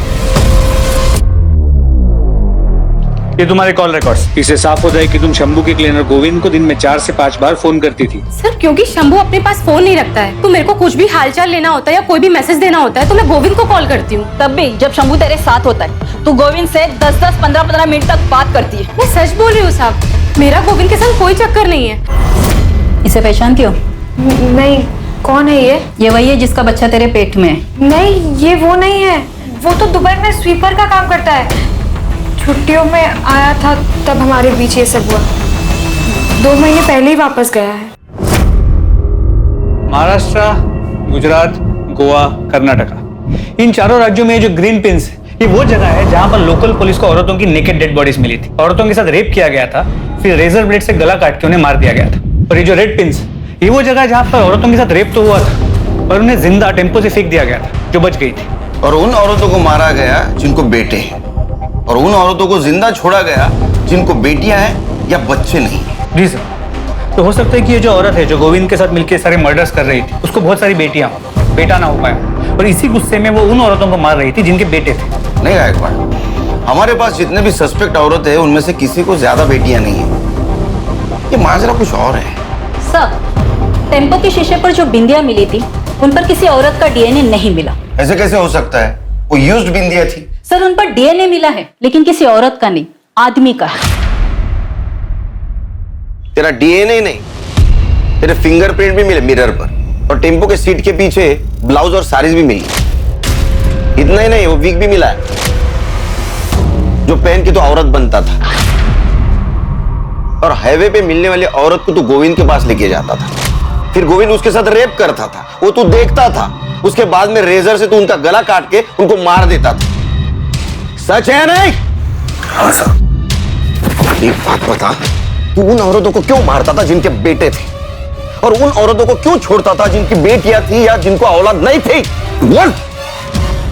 क्योंकि मेरी माँ ने जब मैं 8 साल का था मुझे एक आदमी को बेच दिया था, सिर्फ 2000 रुपए के लिए। उस आदमी ने 2 साल तक मेरा बलात्कार किया। जया के पति से मेरी दोस्ती हुई, उसने मुझे नौकरी, रहने की जगह सब कुछ दिया, लेकिन 2 साल जो कुछ मेरे साथ हुआ ना साहब, वो आज भी रात को सपने में मुझे डराता है। और उसके बाद मैंने ट्रक खरीदा, और एक दिन जब हाईवे पर ट्रक में माल लेके जा रहा था ना साहब, तो एक औरत ने मुझसे लिफ्ट मांगी। मैंने उसे लिफ्ट दे दी। बातों बातों में उस औरत ने मुझे बताया कि वो बहुत गरीब है साहब, बहुत गरीब, और वो सोच रही है कि अपना बेटा बेच दे। मुझे लगा उस बच्चे के साथ भी वही सब होने वाला है जो मेरे साथ हुआ। मैंने उस औरत को मार दिया साहब। तब मुझे लगा कि मेरे साथ जो कुछ भी हुआ है मैंने उसका बदला ले लिया। छोटे छोटे बच्चों को बचा रहा हूं मैं, जितनी भी औरतें जिनके छोटे छोटे बेटे थे, मैंने सबको मार दिया। एक दिन गोविंद आया। गोविंद ने मुझे बोला कि अगर तुझे उन्हें मारना ही है तो क्यों ना पहले मैं उसके साथ मजे ले लूं। लगा ठीक है, अच्छा है, इसमें बुरा क्या है? सही है, वो इसी लायक थी। भैया मेरे को आगे वाले मार्केट तक छोड़ दोगे? और उसके बाद मैं इधर से उनका मर्डर कर देता था साहब। कितने औरतों को मारा तूने? 40-50 होंगी साहब। माँ वो गोद, वो दामन, वो छांव है जहां जिंदगी सबसे सुंदर और सुरक्षित महसूस होती है। लेकिन एक माँ का अपने बेटे से विश्वासघात का नतीजा इस कदर डरावना था कि वो हर माँ को दोषी समझने लगा। बच्चे गीली मिट्टी की तरह से होते हैं, उन्हें जिस सांचे में ढालो वो ढल जाएंगे। इसलिए माता पिता, परिवार और समाज की ये सामूहिक जिम्मेदारी है कि वो इस कर्तव्य को समझें, वरना नतीजे इस केस जितने खतरनाक हो सकते हैं। अब मैं अनूप सोनी आपसे विदा लेता हूं। फिर मुलाकात होगी क्राइम पेट्रोल सतर्क के ब्लैक हेडलाइंस अध्याय में एक और नए केस के साथ। और याद रखें, क्राइम और आपके बीच में सिर्फ इतना फर्क है कि आप कितने सतर्क हैं। सतर्क रहें, सुरक्षित रहें। जय हिंद। इस तरह के और भी एपिसोड देखने के लिए हमारे चैनल को सब्सक्राइब करें और बेल आइकन दबाना ना भूलें।